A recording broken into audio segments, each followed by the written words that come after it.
메르스 확진 환자 61살 남성 A씨의 일상 접촉자, 그러니까 2m 밖에 있던 접촉자 가운데 메르스 의심 환자가 한 명 나왔습니다. 20대 영국인 여성인데 1차 검사에서는 음성 판정을 받았습니다. 정부는 밀접 접촉자는 물론 일상 접촉자 관리도 강화하기로 했습니다. 현장 취재기자 연결해 자세히 알아봅니다. 정인용 기자.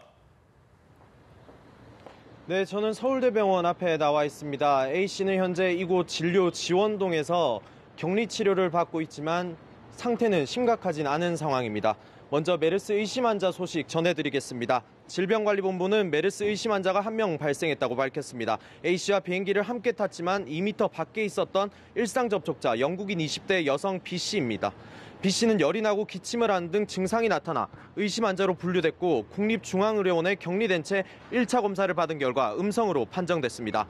추 2차 검사를 통해 최종 결과가 확정되는데 올해 1차 음성 판정을 받은 의심 환자는 모두 2차 검사에서도 음성이 나왔습니다. 또 밀접 접촉자는 휠체어를 밀어준 도우미 한 명이 추가돼 22명인데 이들은 자택이나 시설 등에 격리돼 있습니다. 하지만 조금 전 들어온 소식에 따르면 당국의 비행기 좌석 착오로 22명에서 21명으로 밀접 접촉자가 줄었습니다. 보건당국은 당시 A씨의 전체 동선이 확인된 만큼 더 이상 밀접 접촉자가 늘어날 가능성은 거의 없을 것으로 보고 있습니다. 보건당국은 검역 과정에 문제가 있지 않았느냐는 지적에 대해 입장을 밝혔는데요.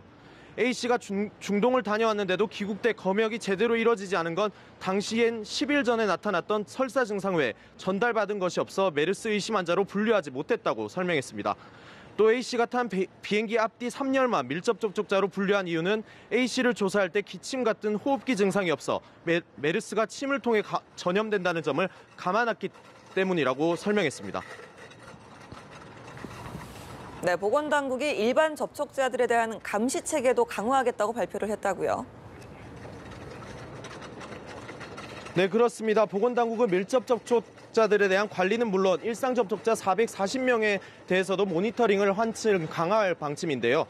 A씨와 같은 항공기를 탄 승객 가운데 일상 접촉자는 자택 격리를 시키진 않지만 지역 보건소에서 최대 잠복기인 14일간 역학조사를 하고 증상을 살펴볼 계획입니다. 매일 접촉자와 1대1로 전담 공무원을 배치해 이상 증세를 관찰하는 방식입니다. 또 일상생활 중 메르스에 감염될 가능성은 매우 낮지만 접촉이 의심되는 분들은 증상이 있으면 질병관리본부 콜센터 1339나 지역 보건소에 신고해달라고 당부했습니다. 지금까지 서울대병원에서 전해드렸습니다.